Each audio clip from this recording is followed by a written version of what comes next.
ॐ अग्नेनया सुपथराय अस्मान् विश्वानि देववायुनानि विद्वान् यो योऽध्यस्मज्जुहुराणमेनो भूयिष्ठान्ते नमा उक्तिं विधेमा। अभी पिछली चर्चा में हमने प्रमाणों की चर्चा की थी, जिसमें 5 प्रमाणों की चर्चा हो गई थी। तो छठा प्रमाण है अर्थापत्ति। अर्थापत्ति का मतलब है किसी एक बात को कहने से जब दूसरी बात बिना कहे उसके अर्थ से समझ ली जाए, उसे अर्थापत्ति प्रमाण कहते हैं। जैसे किसी ने कहा कि आटे के ना होने पर रोटी नहीं बनती, तो इस बात के कहने से दूसरी बात बिना कहे उसके अर्थ से प्राप्त हो गई कि आटे के होने पर ही रोटी बनती है। ऐसे उदाहरणों के लिए अर्थापत्ति कहते हैं। 7वां है संभव। जो बात सृष्टि नियम के अनुकूल हो वह संभव प्रमाण कहलाता है। जैसे आँख से देखना, कान से सुनना संभव है, परंतु घुटने से देखना, माता के कान से बालक का जन्म होना, ये असंभव है। 8वां है अभाव। जहाँ पर कोई वस्तु ना हो, उसके ना होने के कारण किसी अगली बात का ज्ञान होवे, तो वहाँ उस अगली बात का ज्ञान अभाव प्रमाण से होता है। जैसे किसी सेठ ने अपने नौकर से कहा कि उस कमरे में 15 कपड़े रखें, उनमें से 5 कपड़े रंगहीन सफ़ेद ले आओ। तो नौकर ने रंगीन 10 कपड़े अलग कर दिए और 5 कपड़े ले आया। तो नौकर ने रंगहीन कपड़ों के रंगों के अभाव प्रमाण से जाना। अब ये 8 प्रमाण हैं, इन्हीं से संसार की सब वस्तुएं जानी जाती हैं। अगर हमें किसी वस्तु का कोई ज्ञान प्राप्त करना है तो हम इन 8 प्रमाणों में उस बात को, उस सिद्धांत को घटा लें, जान लें, समझ लें। अगर इनकी कसौटी पर सही उतरता है तो वो ठीक है। अब अगली वस्तु आती है जिसको कहते हैं प्रमेय। प्रमाणों से जिस वस्तु को जाना जाए उसे प्रमेय कहते हैं। जैसे जानने योग्य पदार्थ, किसी ने आँख से मोटर, गाड़ी, मकान, वस्त्र आदि पदार्थों को जाना, तो यहाँ पर मोटर, गाड़ी, मकान, वस्त्र आदि पदार्थ प्रमेय हैं, इनको कहेंगे प्रमेय।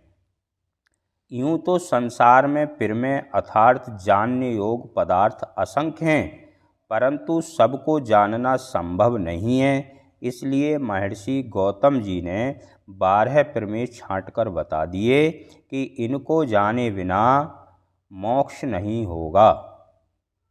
तो इन 12 प्रमेयों को जानना आवश्यक है। तो वो 12 प्रमेय कौन कौन से हैं? तो उसमें सबसे पहला है आत्मा। आत्मा का लक्षण क्या है? कैसे जाने ये आत्मा क्या वस्तु है, क्या पदार्थ है? तो आत्मा का लक्षण है इच्छा, द्वेष, प्रियतन, गुण वाला होना, सुखी दुखी होना और ज्ञान वाला होना। इन लक्षणों से जो पदार्थ पहचाना जाता है उसे आत्मा कहते हैं। वह आँखों से नहीं दिखता, इन लक्षणों से अनुमान से जाना जाता है। दूसरा है शरीर। अब ये जो शरीर है ये जल आदि पंचभूतों से बना है, जिसके माध्यम से हमारा जो आत्मा कर्म करता है और उन कर्मों का फल सुख दुख भोगता है, उसे हम शरीर कहते हैं। तीसरी चीज़ है इंद्रियां। इंद्रियां आँख, कान, नाक, रसना और त्वचा, ये 5 इंद्रियां हमारी ज्ञानेंद्रियां कहलाती हैं। 5 इंद्रियां हमारी ज्ञानेंद्रियां कहलाती हैं। इनसे संसार के सारी ज्ञान अज्ञान हमको प्राप्त होता है। अगली बात है अर्थ। तो इनके जो विषय हैं रूप, रस, गंध, शब्द और स्पर्श ये 5 इंद्रियों के विषय हैं। इनको अर्थ कहते हैं। इनको ग्रहण करके इंद्रियां मन तक पहुंचा देती हैं। जिस इंद्रिय का जो विषय होता है उस विषय को ग्रहण करती है और मन तक पहुंचा देती है। 5वीं चीज़ है बुद्धि। तो बुद्धि शब्द के अनेक अर्थ हैं, परंतु यहाँ पर बुद्धि का अर्थ हम ज्ञान लेंगे। इसे उपलब्धि भी कहते हैं, अर्थात बुद्धि, उपलब्धि और ज्ञान ये तीनों शब्द समानार्थक हैं। 6ठी चीज़ है मन। मन एक समय में एक ही काम करता है। या तो ज्ञानेंद्रियों के साथ जुड़कर ज्ञान प्राप्त करेगा या कर्मेंद्रियों के साथ जुड़कर उन्हें क्रियाशील करेगा। मन की गति बहुत तीव्र होने से अनेक बार ऐसी भ्रांति होती है कि जैसे हम अनेक कार्य एक साथ कर रहे हैं, जबकि वे एक साथ होते नहीं हैं। उनमें काल का बहुत सूक्ष्म अंतर होता है। जैसे हम टीवी देखते समय या बातचीत करते समय देखना, सुनना, हाथ पैर हिलाना इत्यादि इन कार्यों के करते समय तीव्र गति के कारण 1 सेकंड में मन बहुत से काम कर लेता है, परंतु करता क्रम से ही है। हम उस क्रम को पकड़ नहीं पाते, इसलिए हमको ऐसी भ्रांति होती है कि हमारे कई काम एक साथ हो रहे हैं, लेकिन वो होते नहीं हैं। 7वीं बात आई प्रवृत्ति। प्रवृत्ति का अर्थ है कर्म। व्यक्ति मन, वाणी और शरीर से बुरे कर्म करता है, अच्छे कर्म करता है, इनको प्रवृत्ति कहते हैं। जैसे यज्ञ करना अच्छा है, दान देना अच्छा है, चोरी करना बुरा है, सत्य बोलना अच्छा है, झूठ बोलना बुरा है, निंदा चुगली करना बुरा है, दूसरों की सहायता करना अच्छा है।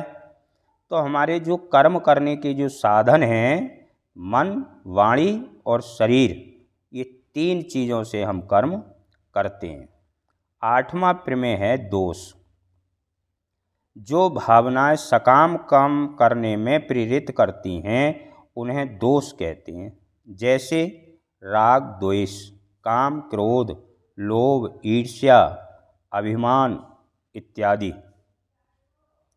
नमा है प्रत्यय भाव। इसका अर्थ है पुनर्जन्म।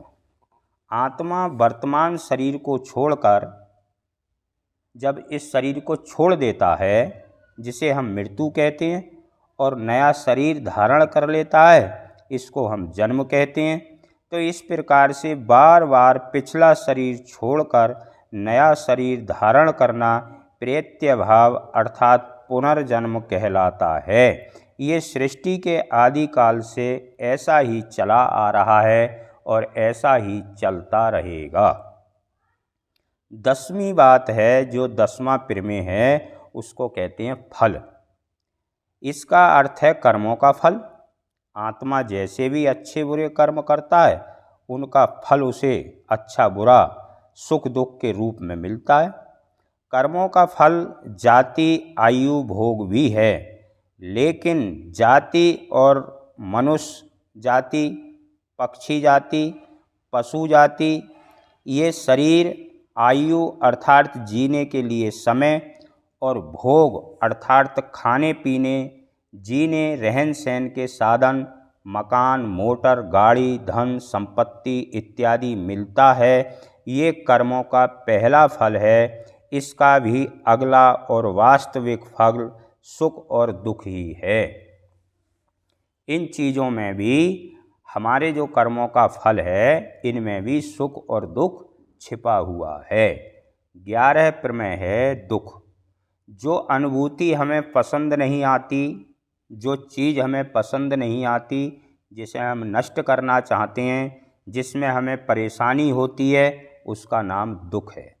जैसे हमारे पेट में दर्द है, सिर में दर्द है, या कोई दुर्घटना हो गई, हाथ पैर टूट गया, या आंधी बाढ़ भूकंप आदि से जो कष्ट हुआ, या कोई रोग हो गया, ऐसी खराब अनुभूति का नाम दुख है। इससे सब प्राणी छूटना चाहते हैं।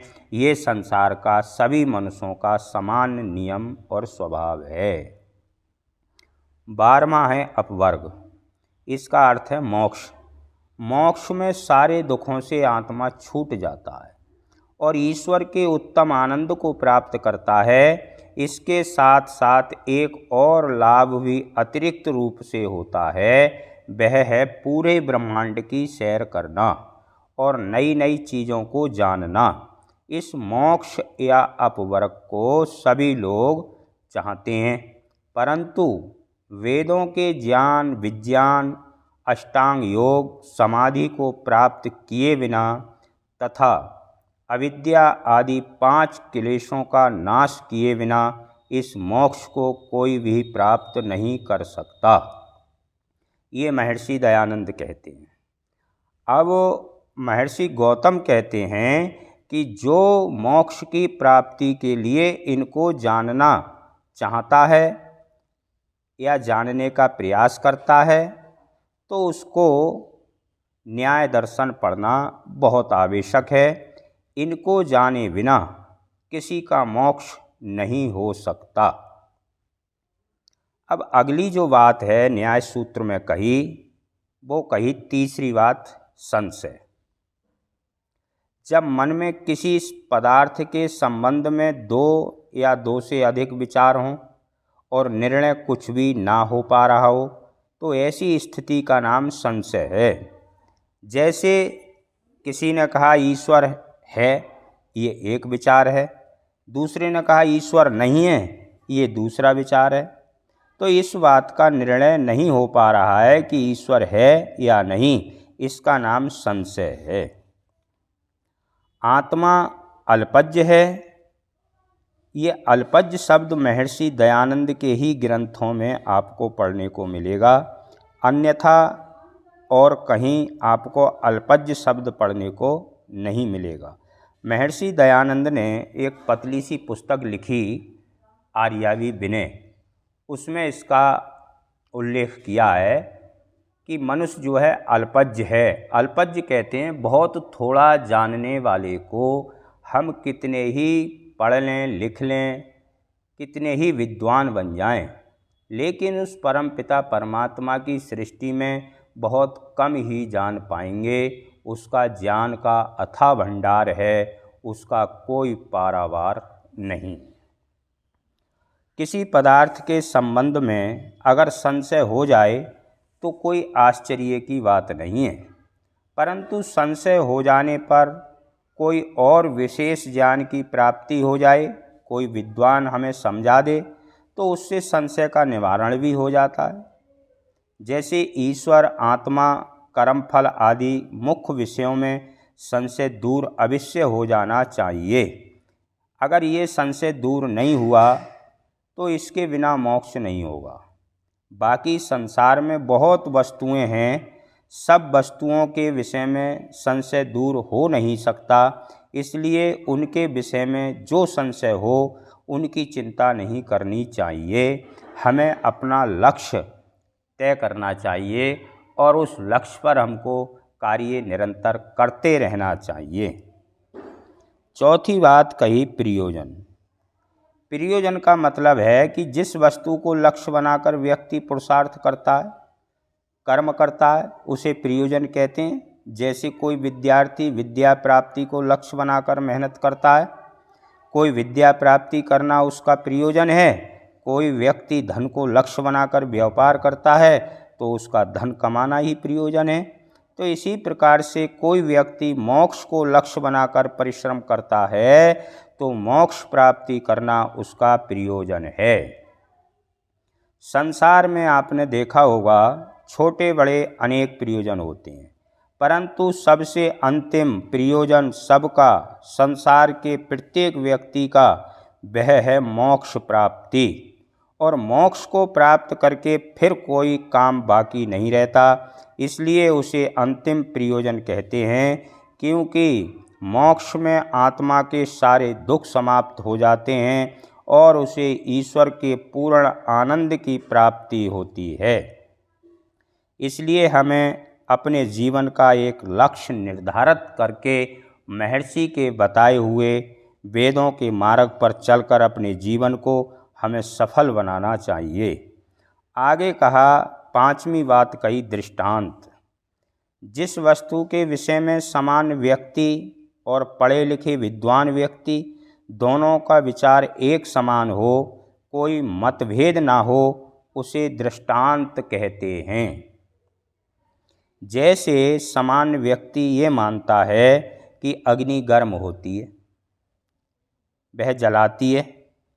इस बात के लिए बड़े से बड़ा विद्वान वैज्ञानिक भी इसी बात को इसी रूप में स्वीकार करता है। तो इस विषय में दोनों में कोई मतभेद नहीं है, अतः इसे दृष्टांत कहेंगे।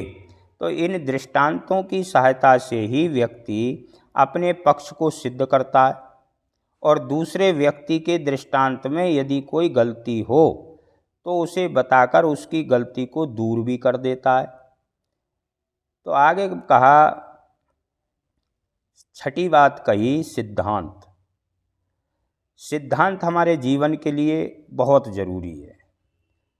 हम कितने ही मतांतर के लोग एक जगह बैठे हों और व्यवहारिक दृष्टि से हम बात कर रहे हों तो सबकी भावना विचार एक होते हैं, और जहाँ सैद्धांतिक चर्चा छेड़ दी जाए वहाँ सब अपने को श्रेष्ठ बताने के लिए तत्पर रहते हैं। जैसे किसी वस्तु के विषय में इस प्रकार से कथन करना कि ये वस्तु ऐसी है, अथवा मैं इस वस्तु को ऐसा मानता हूँ, तो इस प्रकार के कथन को सिद्धांत कहते हैं। अब ये सिद्धांत कितने प्रकार के होते हैं? तो सिद्धांत महर्षि दयानंद कहते हैं कि सिद्धांत 4 प्रकार के होते हैं, और ये 4 प्रकार के सिद्धांत न्याय दर्शन में दर्शाए भी हैं।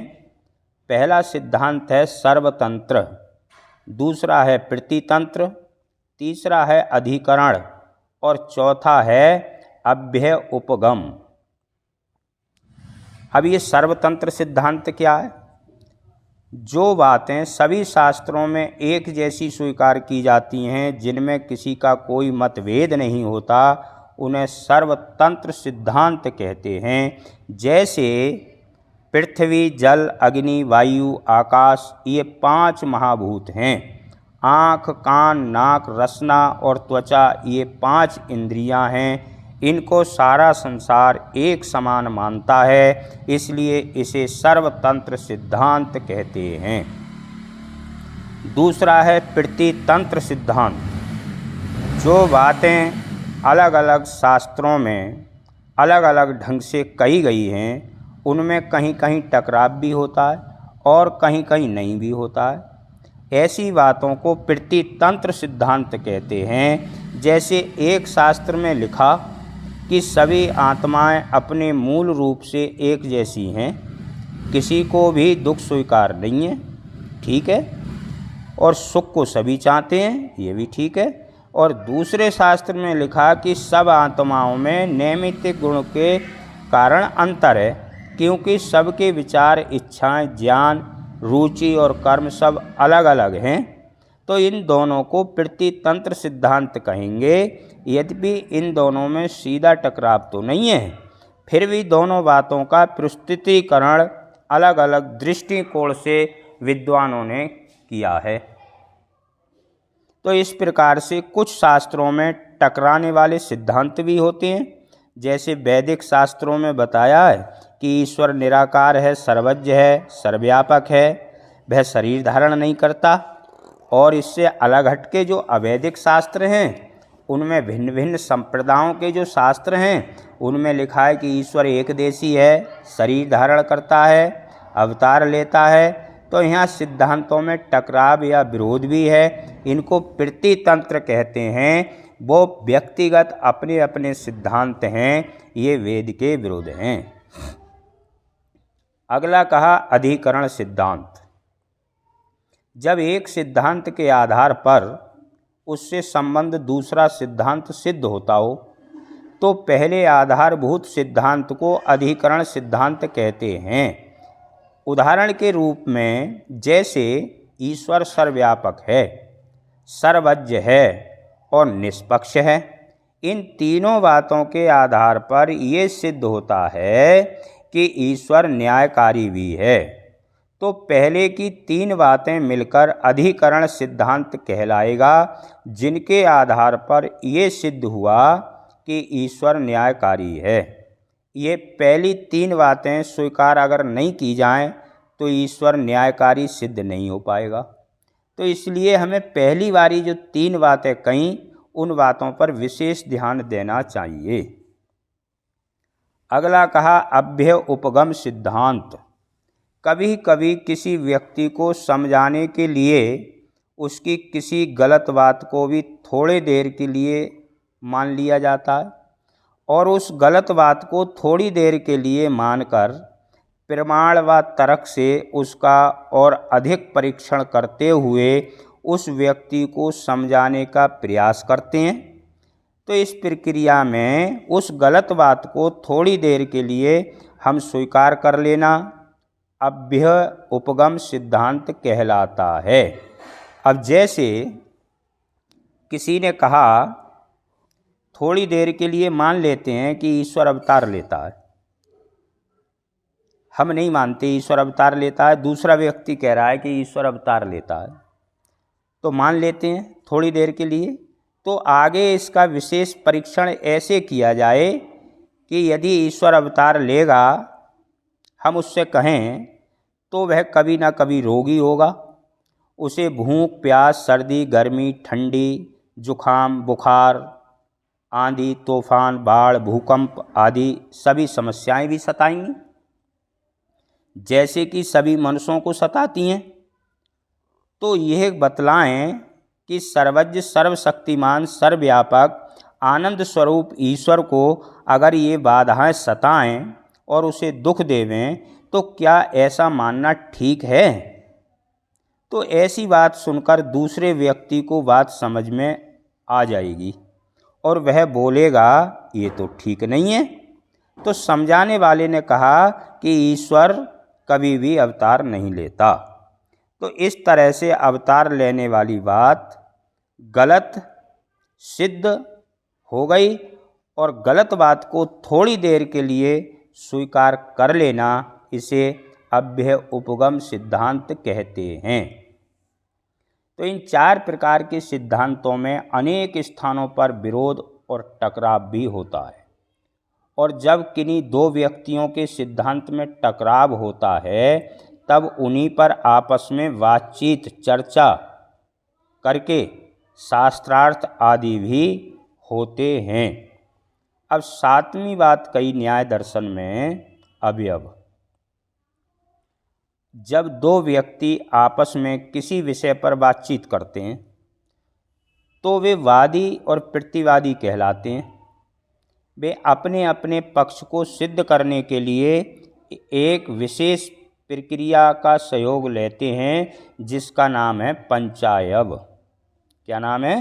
पंचायव। इसमें 5 वाक्य होते हैं, जिनको पूरा व्यवस्थित रूप से कहने पर अपने पक्ष की सिद्धि हो जाती है। इन 5 अवयवों के नाम आपको पता होगा, सभी जानते हैं। प्रतिज्ञा, हेतु, उदाहरण, उपनय और निगमन।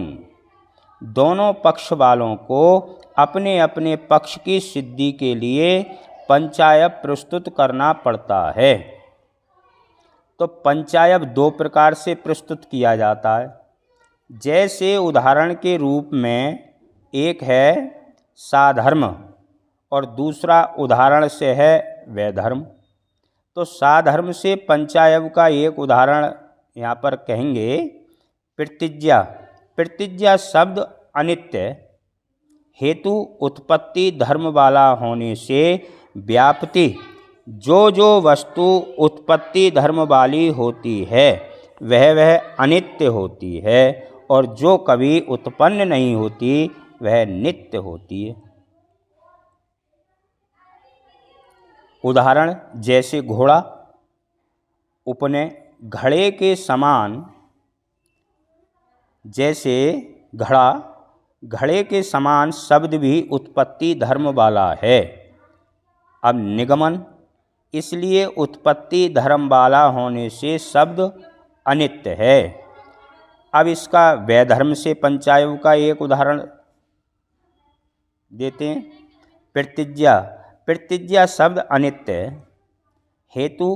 हेतु उत्पत्ति धर्म वाला होने से व्याप्ति, जो वस्तु अनुत्पत्ति धर्म वाली होती है वह नित्य होती है।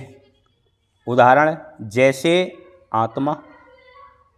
उपनय, आत्मा के समान शब्द अनुत्पत्ति धर्म वाला नहीं है, अर्थात उत्पत्ति धर्म वाला है। निगमन, इसलिए उत्पत्ति धर्म वाला होने से शब्द अनित्य है। तो पंचायव का स्वरूप आगे चर्चा में आएगा, उसे समझने का प्रयास करेंगे। तो इसमें जो 8वां जो शब्द है वो है तर्क। जब किसी वस्तु का स्वरूप ठीक से मालूम ना हो, उस पर विचार करते करते किसी कारण के प्राप्त हो जाने पर ऐसा प्रतीत हो कि ये वस्तु ऐसी होनी चाहिए, तो ऐसे विचार ऊहा को तर्क कहते हैं। ये विचार उस वस्तु की सच्चाई तक पहुंचने में हमारी सहायता करता है। अभी इस स्थिति में ये विचार ऊहा अंतिम निर्णय नहीं है। जब हम तर्क के अनुकूल प्रमाण मिल जाएगा तब ये तर्क पूर्ण रूप से सही सिद्ध हो जाएगा। फिर जब इस तर्क को प्रमाण के साथ जोड़कर बाद में प्रस्तुत किया जाएगा तो ये उस पक्ष को और मजबूत बना देगा। क्या बना देगा? उस पक्ष को और मजबूत बना देगा। जैसे बहुत से लोग मोक्ष प्राप्त करने के लिए पुरुषार्थ कर रहे हैं, करना भी चाहिए। यदि संसार में ही सारे सुख मिल जाते तो कोई व्यक्ति मोक्ष के लिए पुरुषार्थ क्यों करता? तो उनको देखकर ऐसा लगता है कि वास्तव में मोक्ष कुछ है जिसकी प्राप्ति कर लेने से व्यक्ति दुखों से छूट जाता है और पूर्ण आनंद की प्राप्ति कर लेता है। तो ऐसी बात को, ऐसी ऊहा को हम अपनी भाषा में, ऋषियों की भाषा में तर्क कहते हैं। तो इसी प्रकार से तर्क के अनेक परोक्ष विषयों को जानने में सहायता मिलती है। तो इसके बारे में आगे चर्चा करेंगे। आज यहाँ पर ही विराम देते हैं। इति ओम सम।